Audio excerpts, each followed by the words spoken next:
Hi, everybody. My name is Neil Thompson. I am the founder of Teach the Geek. It's an online platform for science and engineering professionals. The first offering of the platform is a public speaking course called Teach the Geek to Speak. To learn more about it, you can go to teachthegeek.com. Again, that is teachthegeek.com. Like myself, my guest today, Jared Arms, was a speaker at this year's Blacks in Technology inaugural conference. His session was about recycling the black dollar with cryptocurrency. But he's also the founder and CEO of Kylar.io, which, among other things, partners with 60 companies across the US to help reduce gun violence and promote STEM skills in the Black community. Welcome to Teach the Geek Interviews, Jared. Hey, thank you, Mr. Thompson. Thanks for having me on your show, man. All right, so where did your interest in technology come from? I would say really just my mom introduced a computer to me early on, back when I was young in kindergarten. So had a computer since like the age of 5, and just kind of been steady continuing to advance my skills since then. But with the coding part, I ended up watching a movie called The Social Network. I'm pretty sure we all know about the Facebook story. And that just kind of helped me, just inspired me to learn more about coding. So that's where that part came in at. Wow. So you got a computer from your mother when you said when you were how old? 5. Oh, that's crazy, man. I didn't get my I didn't get my first computer until I was 26. But we had a computer in the house, but it wasn't mine. But it certainly wasn't when I was 5. So yeah. I guess that's kind of how it is now. Yeah, true. Like I look at some of these young toddlers today, young kids 2-3 years old working the tablets and stuff. So I'm like, yeah, start pretty early. Yeah, for sure, man. I gotta go to them 3-year-olds, ask them how to work my stuff, you know. For sure. So, what motivated you to start Kylar.io? Yeah, so it was a few different things. One, just a kind of a demand of app developers in different areas that I was kind of promoting my portfolio within. But for myself personally, I ended up losing a close friend back in high school years. So he had got murdered due to gun violence in '07, and that was the same year that Google had purchased and released Android. So just studying Android early on, and then kind of having some of like these little societal problems, I would say, just gave me the idea to create some mobile solutions using the Android software. And the first two things were trying to pretty much mobilize these obituaries that my friends was misplacing, and then also giving them a new way to authorize their loved ones' obituaries. So really just being able to upload and share obituaries, as well as post their own comments and things like that around the obituary. So those was my first two things, just learning about problems at these funeral homes, and then knowing that I could learn some technology to provide new solutions for them pretty much. And then it just kind of kept growing from those problems to a whole different thing. Yeah. So I had someone on my show not too long ago, actually before you, and she used to work as an actor, and then she went to a coding boot camp, and now she works in tech. So your background in tech, did you go to any kind of boot camp to learn what you know, or are you self-taught? Yes, so self-taught for like the first couple of years, and then I was practicing what I was teaching myself at home. I was just doing the same thing at a few local colleges, waiting on a few people just to get out of classes.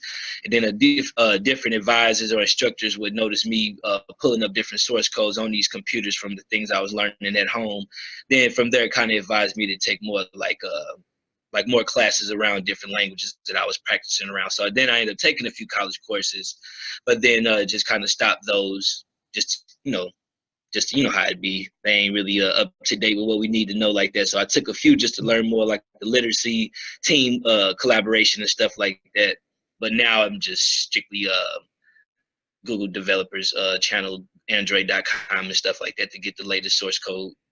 Okay, so there was a session at the Blacks in Technology conference that I went to, and I was very interested to hear what it was a panel. I think it was 3 panelists what they had to say. So I guess 2 of the 3 panelists work in IT, and their backgrounds they work in IT. Their backgrounds are, I don't think they went to college for IT, but I guess they got maybe went to some kind of boot camp or something like that. Definitely, it wasn't a 4-year degree.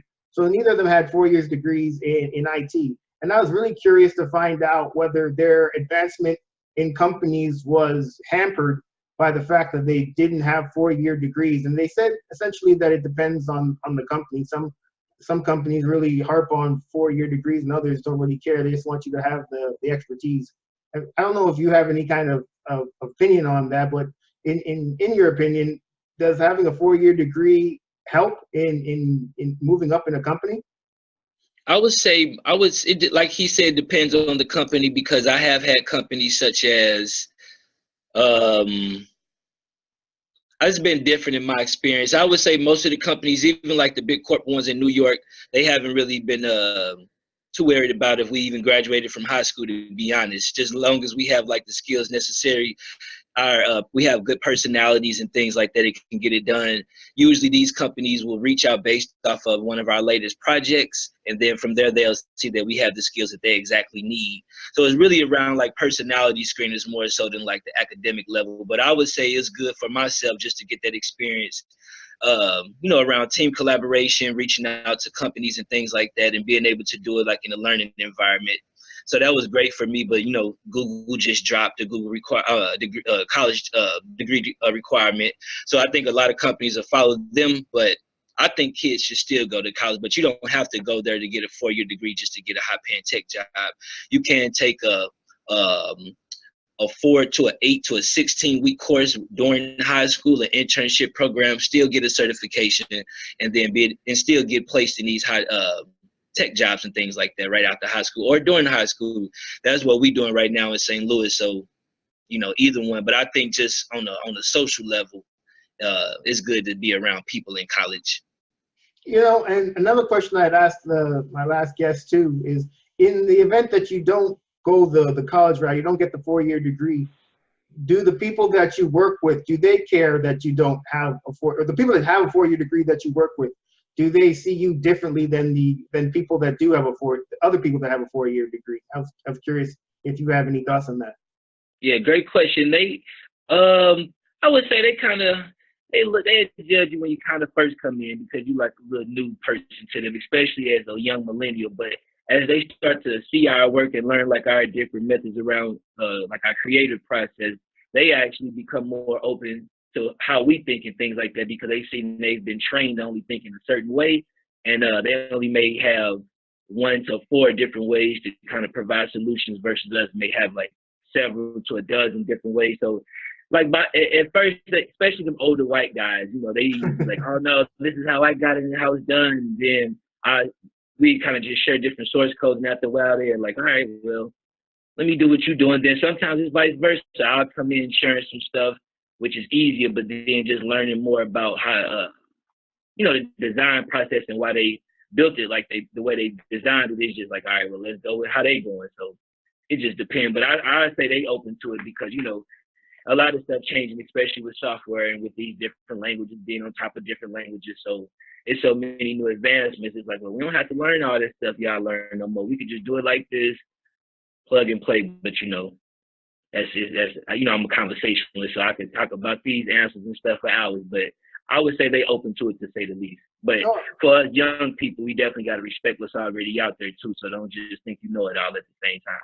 Yeah, I hear you. Yeah. So when it comes to your company, Kyla.io, what kind of services does the company provide? Yeah. So our main 2 services is software engineering. So we pretty much build apps and websites for companies, as well as we have our own application and websites that we launch for just different solutions that we try to serve. And then we have a trauma program where we partner with licensed clinical social workers and just focus on areas such as social isolation, custody evaluation, bullying, suicide prevention, and a few other and more key areas to focus on. But those are our main 2 things. And then we have more programs and different, more programs and partners that we connect with to kind of further advance those. So with the trauma thing, we partner with licensed clinical social workers. Of course, we want to decrease gun violence. So a lot of those, students getting bullied and things like that, custody evaluation, but really with the suicide prevention and the bullying. But it's one thing just talking to the licensed clinical social workers, because that's like a safe place for them to vent in a more private way. But let's say when they leave in our computer lab in Ferguson, we partner with a college called St. Louis Community College, Florissant Valley, which is near Ferguson. So when these students, 14 to 18 years old, they leave the computer lab and walk in back in the community. We trying to decrease gun violence, not just with our own community, but with the officers shooting our brothers as well. So we launched something called the Nonviolent Video Game Tournament last year, which is a 3-hour workshop where we partner with anywhere from 10 to 20 white male officers, as well as 10 to 20 at-risk African-American teens, both male and female, and really just have the officers and the young teenagers work together. And we teach them how to build video games, so it's still kind of increasing STEM, but just in a more community-focused way, and really not focused on game development and all that, just trying to humanize the community. So those different ways that we try to do with our trauma program, and I could talk more if you want to, get more in detail about it, but the trauma part as well as the IT part is like our main tool. Oh wow, that's quite a bit of that's pretty impressive. I mean, wow, that's really cool. Yeah, trauma stuff is more important than How long has Kylar.io been in existence? This year makes year 5. Oh wow, okay, so yeah. It's been around for a while. And where do you plan on taking the company going forward? Yeah, so basically we'll be going out to Silicon Valley at the end of November to meet with a few angel investors that we connected with at the Bitcoin conference, actually. So once I go out there and just chop it up with them more, just to see which way that we possibly maybe moving forward, I'll have more information to share. But based off discussion so far, I think I'll be able to launch my own VR lab and my own pretty much like co-working space area in St. Louis, to say the least, coming up pretty soon. So I'm excited about that. Oh wow! So I mentioned in the intro that at the Blacks in Technology conference, you were talking about cryptocurrency. Where'd your interest in cryptocurrency come from? Yeah, so really just learning more about what is it called? Bitcoin. I keep saying Bitcoin and Bitcoin. So the Bitcoin.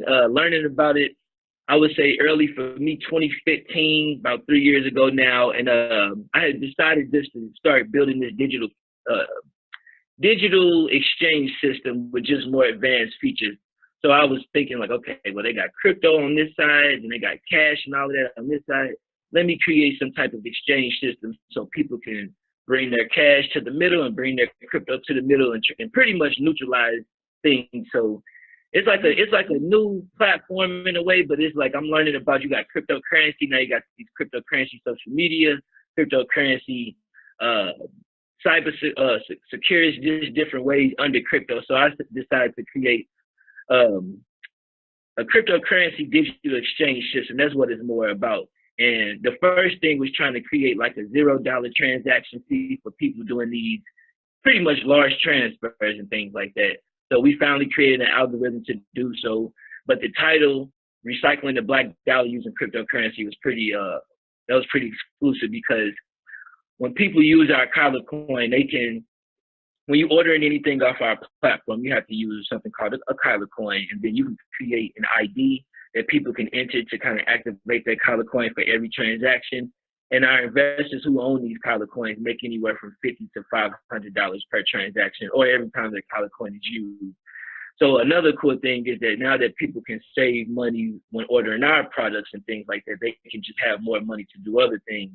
So a cool thing that we decided to do was launch like these like selective partners that we connected with, where students can order 2 gift cards after completing the tech camp. So gift cards that they can order are things from Burger King, Verizon Mobile, American Airlines, Uber, Starbucks, Walmart, things like that.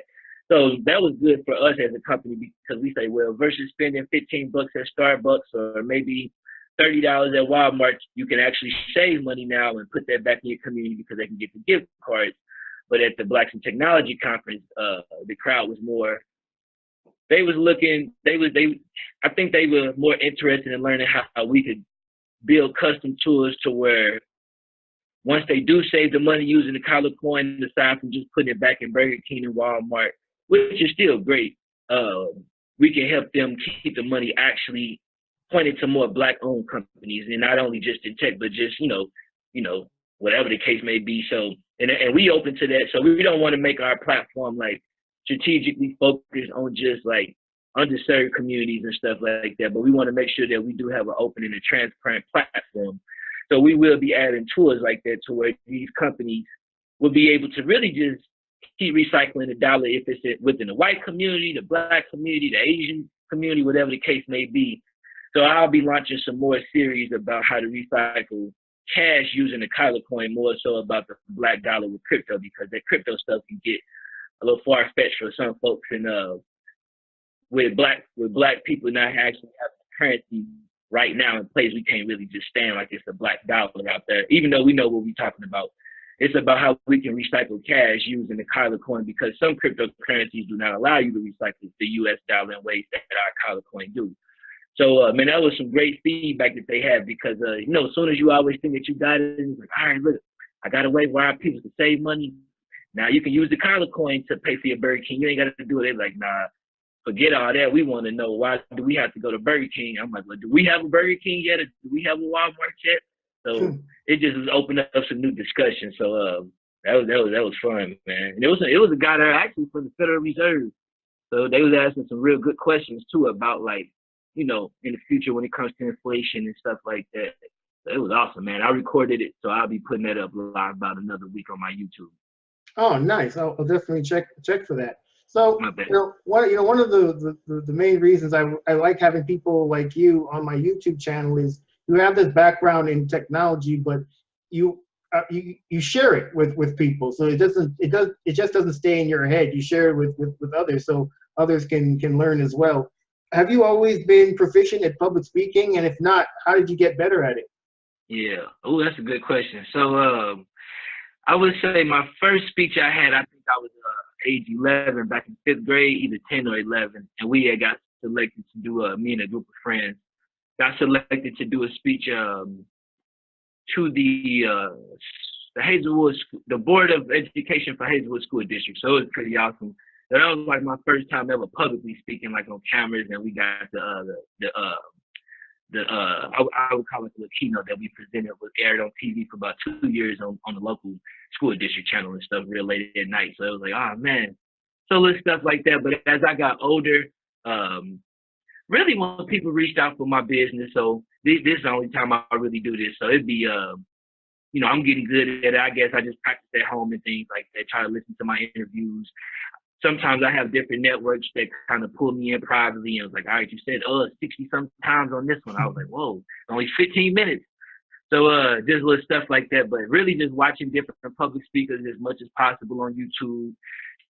Sometimes I may go to sleep just having them playing like on my you know, surround sound or something like that, just so I can really just keep perfecting my craft and things like that. And then, you know, I'm a conversationalist. So my mom, my grandmother always speak to me and grew up talking and stuff. So it's kind of natural on that part. But I'm glad you said that, bro. I think I listened to my stuff. I was like, man, I'm kind of boring. You know, I fall asleep sometimes when I hear my interviews. So I always just try to learn how to be more entertaining and stuff like that. At first, I was like trying to wear like the same thing, a black thermal blue jeans, black shoes on some Steve Jobs stuff. You know what I'm saying? So just like people like, you know, switch up your outfits and stuff like that. You know, just different ways to try to please the crowd. Yeah, for sure. Do you ever find yourself getting nervous before you do any public speaking? And if so, how do you get past the nerves? Yeah, I'm nervous right now. Shoot, for real. Now I just go with the flow. I just don't want to look like no weirdo. So it's like you might hear me stutter and stuff like that when I'm doing an interview, just because I'm, you know, just, you know, in real time, being normal and natural with it. But I would rather me just breeze through it and kind of flow through it versus just like, well, he keeps making excuses why he can't do the interview with us or something like that. So usually like on some old, like, with your high school friends or some family stuff, you don't really have to be in the spotlight like that. But with me as the founder, I just usually have to step up to the plate. So sometimes they've recorded me where they had to restart like on radio interviews where I'm so glad they're not live like that, like this. But they had to go back. I'm talking about, bro, one time they went back literally over 10 times to keep starting it over because I kept laughing. So sometimes, you know, they don't always be as good as they look, but I just keep, you know, try to stay prayed up for real and stuff like that. While trying to just, you know, just a lot of deep prayers, asking for the right words from the Creator and stuff like that. And, you know, just trying to just be myself for real. So when it comes to public speaking, do you have any tips that you would offer somebody who's trying to get better at it? Oh yeah, I would say hmm, let me think about that real quick. Just say something quick. Yeah, I would say one good thing out of so many things I could share. So in 2016, that was my first event out in LA that I had to perform for the Google for Entrepreneurs and Startup Grind. It was about 3,000 people that attendees at that event, so that was huge. So one thing that I had to learn was basically I never with 3 to 4K people coming up and stuff like that individually, groups of 2, 5, that's a lot of people. So make sure you get a lot of rest beforehand. You eat you have a nice healthy meal. Try not to put too much meat on your stomach when you got to stand for over 8+ hours at an event.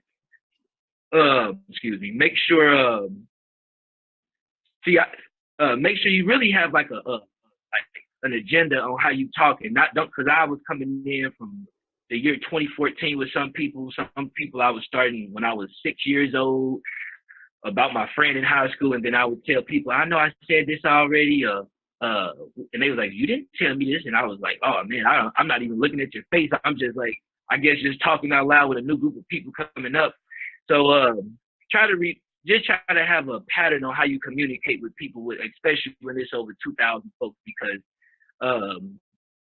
that's something I kind of was picking up in real time, just a pattern, remembering certain individuals' earrings, what they was having on.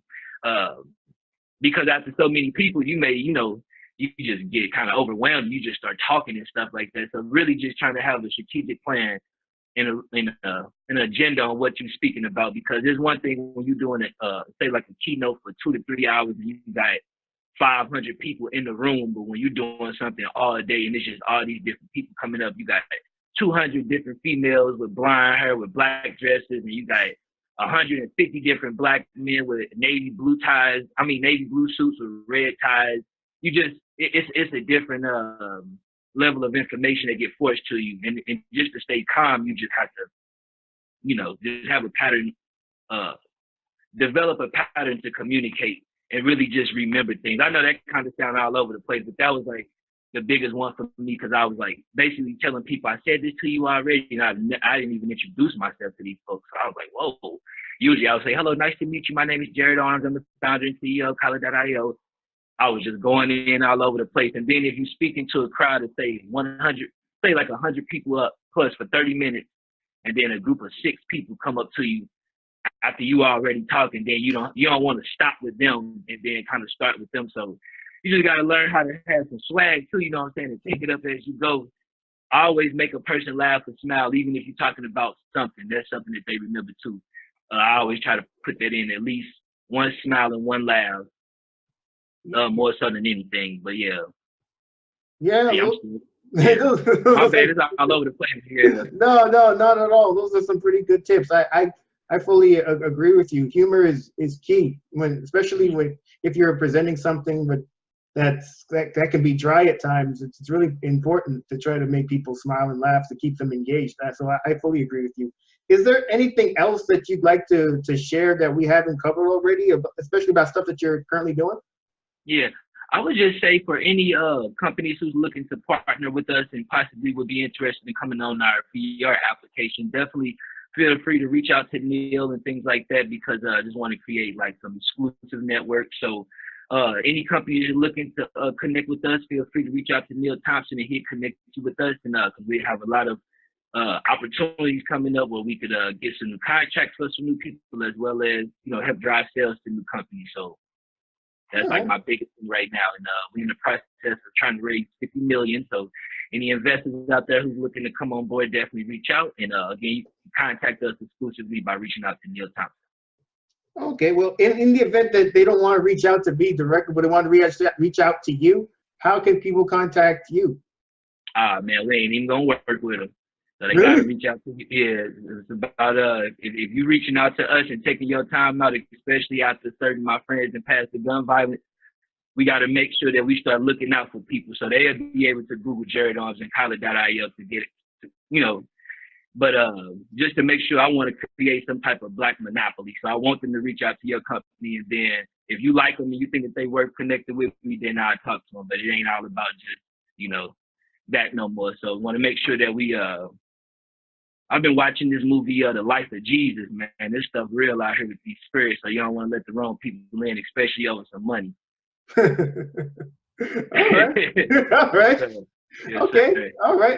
I hear you. All right. Cool. Well, that marks the end. I mean, thanks again, Jared, for taking the time to speak with me. I really appreciate it. It sounds like Kylar.io has some really interesting things going on, and good luck to you going forward. Hopefully, you get all the money that you're looking for. Yes, sir. And I got an interview coming up on Fox 2 News here in a few weeks. So once I get on there, I'm going to definitely share your contact information to see if I could possibly set up an interview to help you get, just continue to increase the awareness on what you got going on too, bro. Oh, well, thank you for that. So everybody, my name is Neil Thompson. I'm the founder of Teach the Geek. It's an online platform for science and engineering professionals. The first offering is an online public speaking course called Teach the Geek to Speak. To learn more about it, you can go to teachthegeek.com. Again, that's teachthegeek.com. Until next time, please take care.